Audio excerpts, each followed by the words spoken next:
প্রিয় ছাত্রছাত্রীরা, সোমনাথদার কোচিং সেন্টারে তোমাদের সবাইকে স্বাগত। আজ আমি ষষ্ঠ শ্রেণীর পরিবেশ ও ইতিহাসের ফাইনাল মডেল অ্যাক্টিভিটি টাস্কের প্রশ্ন এবং উত্তর নিয়ে আলোচনা করব। এবং তোমরা অলরেডি প্রত্যেকেই জানো তোমাদের কিন্তু এবছর আর কোনো এক্সাম হচ্ছে না। এই 50 নম্বরের যে মডেল অ্যাক্টিভিটি টাস্ক দিয়েছে এটাই তোমাদের কিন্তু পরীক্ষা হচ্ছে, অর্থাৎ তোমরা প্রত্যেকটি প্রশ্ন উত্তর সঠিকভাবে যে জমা দাও তোমরা ফুল মার্কস পাবে। এবং তার জন্য এই ভিডিও তোমরা প্রত্যেকে ভালো করে দেখো, প্রত্যেকটি উত্তর আমি একদম সঠিক উত্তর করে দিয়েছি। এছাড়া বাকি যে সাবজেক্টগুলো রয়েছে তার উত্তর পেতে হলে অবশ্যই এই ভিডিওটির ডেসক্রিপশন বক্সে তোমরা চলে যাবে, একটি মাত্র আমি লিঙ্ক দিয়ে রাখবো, সেই লিঙ্কে ক্লিক করে তোমরা সমস্ত প্রশ্নের উত্তর কিন্তু পরপর পেয়ে যাবে। তো চলো আজকের ভিডিওটি আমরা শুরু করি। তো একের দাগে দেখো এখানে বলা হয়েছে সঠিক শব্দ বেছে নিয়ে শূন্যস্থান পূরণ করো। 1.1 বলছে এখনও পর্যন্ত সবচেয়ে পুরনো আদি মানুষের খোঁজ পাওয়া গেছে। দেখো এখানে এশিয়াতে আছে, পূর্ব আফ্রিকাতে আছে, আমেরিকাতে। উত্তর হবে কিন্তু পূর্ব আফ্রিকাতে। তোমরা কিন্তু শূন্যস্থানে উত্তরটি লিখে দেবে।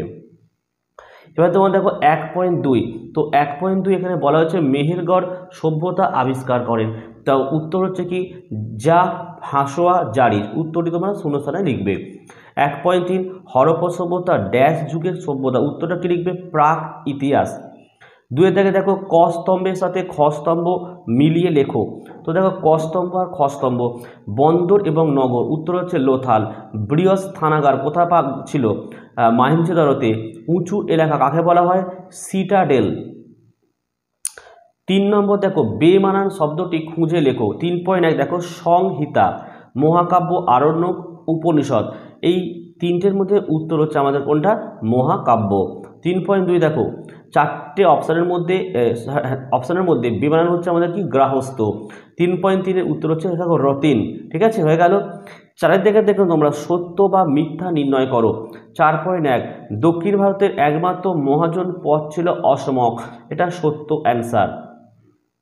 4.2 চন্দ্রগুপ্ত মৌর্য শেষ জীবনে বৌদ্ধ হয়ে যান। এটা হচ্ছে একদম মিথ্যা। 4.3 দেখো বিনয় পিটক গৌতম বুদ্ধের মূল কয়েকটি উপদেশের আলোচনা। এটিও মিথ্যা। 5 দাগের দেখো তোমার 4টি প্রশ্ন দেওয়া হয়েছে, তো উত্তরগুলি তোমরা দেখতে থাকো। দেখো 5.1 মেহেরগড় সভ্যতায় কোন কোন কৃষি পণ্য উৎপাদিত হতো। উত্তরে দেখো মেহেরগড় সভ্যতা মূলত কৃষি নির্ভর সভ্যতা। এই সভ্যতায় উৎপাদিত কৃষি পণ্য দুটি পর্যায়ে পাওয়া যায়। প্রথম পর্যায়ে গম ও এটা জব হবে, গম ও জব উঞ্জব লিখবে। হ্যাঁ, গম ও জব জাতীয় শস্য। এবং দ্বিতীয় পর্যায়ে কার্পাস চাষের নিদর্শন দেখা গেছে। মেহেরগড় সভ্যতা পৃথিবীতে সব থেকে পুরনো কার্পাস চাষের নমুনা পাওয়া গেছে। 5.2 এর প্রশ্নটি দেখো উপমহাদেশের পুরনো গুহা বসতির প্রমাণ পাওয়া গেছে এরকম কয়েকটি স্থানের নাম লেখো। উত্তরটি তোমরা এইভাবে লিখবে আদিম মানুষেরা তাদের যাযাবর জীবনে নির্দিষ্ট কোনো অঞ্চল উপরি হিসেবে গড়ে তুলত না, তারা কিছু সময় কাটানোর জন্য প্রাকৃতিক গুহাগুলো বেছে নিত। ভারতীয় উপমহাদেশের পুরনো গুহা বসতির নিদর্শন পাওয়া গেছে পাকিস্তানের সাংঘা, কর্ণাটকের কনুল আর মধ্যপ্রদেশের ভীমবেটকা, বাগড় প্রভৃতি স্থানে। এবার চলে আসো 5.3। 5.3 এর প্রশ্ন দেখো বলছে বেদের আরেক নাম শ্রুতি কেন। উত্তরটা তোমরা এইভাবে লিখবে বেদ প্রথম দিকে লিখিত রূপে ছিল না, ঈশ্বরের মুখ নিঃসৃত বাণী ঋষিরা মনে রাখতেন এবং তাদের কাছ থেকে শিষ্যরা সেই বাণী শুনে শুনে মুখস্থ করে নিত, তাই বেদকে শ্রুতি বলা হতো। পরের প্রশ্ন দেখো জনপদ কি। দেখো প্রাচীন ভারতে গ্রামের থেকে বড় অঞ্চলকে জন বলা হতো, সেই জনকে কেন্দ্র করে গড়ে উঠেছিল রাজ্য।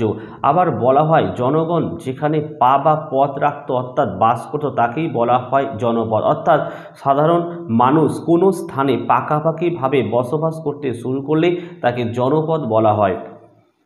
হয়ে গেল 5 দাগের 4টি। দেখো 6.1 6 দাগের তোমাদের প্রশ্ন দেওয়া হয়েছে 5টি। তো তার মধ্যে 1 নম্বর প্রশ্ন দেখো মেগালিথ কি। উত্তরটি দেখো মেগালিথ হলো এক প্রকারের প্রাচীন পাথর যা কোনো স্থাপত্য বা মিনার তৈরি করতে এককভাবে বা অনেকগুলো নিয়ে ব্যবহৃত হয়।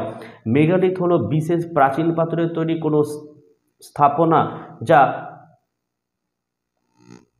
যা এটা লিখবে, এটা বাদ দেবে। কংক্রিটের ব্যবহার ছাড়াই তৈরি করা হয়েছে এবং অতি অবশ্যই যা প্রাগৈতিহাসিক বলে অভিহিত করা হয়। পরবর্তীতে নির্মাণ স্থাপনাগুলোকে অবশ্য মোনোলিথিক বলে অভিহিত করা যায়। চলে আসতে পারে 6.2। এখানে প্রশ্নটি দেখো বলা হয়েছে যে জাতকের গল্পের মূল বিষয়বস্তু কি? উত্তর তোমরা এইভাবে লিখবে, জাতকের মূল চরিত্র বা অতীতের বোধিসত্ত্বই বর্তমানের গৌতম বুদ্ধ। অতীত জীবনের সঙ্গে বর্তমান জীবনের সম্পর্ক স্থাপন করা হয়, যাকে সমবোধন বা সমাধান বলা হয়। জাতকের উপদেশ ও নীতি শিক্ষা মানুষকে মৈত্রীপরায়ণ, সৎ, দয়াবান, আদর্শবান হতে শেখায়। 6.3 টিকা লেখো অর্থশাস্ত্র। উত্তরটি এইভাবে লিখবে, কৌটিল্যের আসল নাম ছিল বিষ্ণুগুপ্ত, সম্ভবত তার অপর নাম ছিল চাণক্য। তিনি প্রথমে তক্ষশিলা বিশ্ববিদ্যালয়ে অধ্যাপনা করতেন। জানা যায় যে চন্দ্রগুপ্ত মৌর্যের সঙ্গে হাত মিলিয়ে ধননন্দকে পরাজিত করে নন্দবংশের উচ্ছেদ করেন এবং মৌর্য রাজ্যের সেনাপতি নিযুক্ত হন। তিনি অর্থশাস্ত্র রচনা করেন। গ্রন্থটি সংস্কৃত ভাষায় লেখা। এর রচনাকাল ধরা হয়েছে খ্রিস্টপূর্ব 4th শতকে। অর্থশাস্ত্র শুধু রাজনীতি বিষয়ক গ্রন্থ নয়, এতে সমকালীন রাষ্ট্র ব্যবস্থা, সমাজ, অর্থনীতি প্রভৃতির ওপর আলোকপাত করা হয়েছে। 6.4 প্রশ্ন দেখো, মৌর্য সম্রাটরা গুপ্তচর কেন নিয়োগ করতে? উত্তর দেখো, কারণ এই গুপ্তচররা বাদশাহকে সমস্ত কিছু সম্পর্কে অবহিত করেছিল, এমনকি সেই রাজ্যের মিনিট বিশদ, যা রাজ্যকে যথাযথ এবং সুষ্ঠুভাবে পরিচালিত করতে সহায়তা করেছিল। গুপ্তচরদের এলোমেলোভাবে বাছাই করা হয়নি, পরিবর্তে যোগ্যতার ভিত্তিতে নির্বাচন করা হয়েছিল। 6.5 প্রশ্নটি দেখো, বাণভট্ট হর্ষবর্ধনকে নিয়ে হর্ষচরিত কাব্য লেখেন। এটি একটি প্রশস্তি কাব্য, অর্থাৎ এই কাব্যে হর্ষবর্ধনের কেবল গুণগান করা হয়েছে, পাশাপাশি পুষ্যভূতিদের রাজত্ব ও তার ইতিহাস আলোচনা করেছেন। বাণভট্ট হর্ষবর্ধনের গুণগান করতে গিয়ে তার বিরোধীদের ছোট করেছেন। বাণভট্ট হর্ষচরিত আসলে হর্ষবর্ধনের আংশিক জীবনী, তবে শুধু গুণগানের জন্য এটিকে নিরপেক্ষ বলে মেনে নেওয়া মুশকিল। এবার চলে আসছে আমাদের 7 দাগের প্রশ্ন। 7 দাগে তোমাদের 3খানা প্রশ্ন রয়েছে। তার মধ্যে 1 নম্বরের প্রশ্নটি দেখো, বলা হয়েছে, তুমি কি মনে করো আগুনের ব্যবহার মানুষের ইতিহাসে জরুরি একটি পরিবর্তন? তো উত্তরটা তোমরা এইভাবেই লিখবে যে কতগুলি যুগান্তকারী পরিবর্তন ঘটেছে, তার মধ্যে আগুনের আবিষ্কার ও ব্যবহার অন্যতম। প্রাণীদের মধ্যে মানুষ একমাত্র আগুন জ্বালাতে ও ব্যবহার করতে শিখেছিল। তারপর থেকে আদিম মানুষের জীবনে বেশ কিছু পরিবর্তন দেখা যেতে থাকে।